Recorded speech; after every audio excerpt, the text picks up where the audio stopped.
Yes. And actually, when I was in Tunisia and Algeria, it's traditional Muslim, very traditional Muslim, where I was in the Sahara.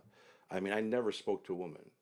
Only one time in 3 or 4 weeks in the Sahara, I said hello, just one word, hello. And that was to the mother of Muhammad, a guy I became good friends with in his home, the Wow. privacy of his home. The only other time I ever made eye contact with a woman was a big problem. We're on a bus traveling in Tunisia, and it's John and my brother. It's always Arab men. We never saw women. Women are always covered up. They're always in the shadows. We never spoke to them. They just didn't exist for us, in that culture at that time.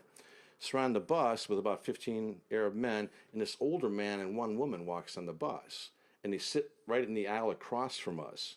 And the woman has a veil across her face, but it's a very bumpy ride.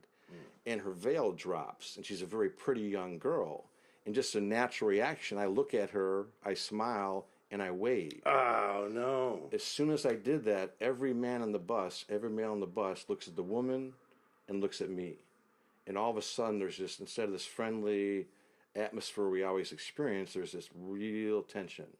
And everybody's just glaring at me. And I'm just sitting there trying to hide. And then I see them talking, and they're looking at me talking. And then about 10 minutes later, the bus stops in the middle of the road. There's no traffic out there in the Sahara. You stop in the middle of the road, and there's nothing. All the men get off the bus. So it's John, my brother John, and I, and this one woman on the bus. I can see the men through the front window of the bus on the street arguing. And they're having this heated argument. What are we going to do with this dude? Exactly. And then they finally come back in the bus. They stomp back on. They all sit down.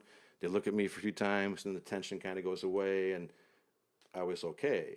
The guy who I met at the bus, a guy named Muhammad, him and his friend Abbasi, we became good friends with, told me later that when I waved at that woman, I had offended every man on that bus, especially the father.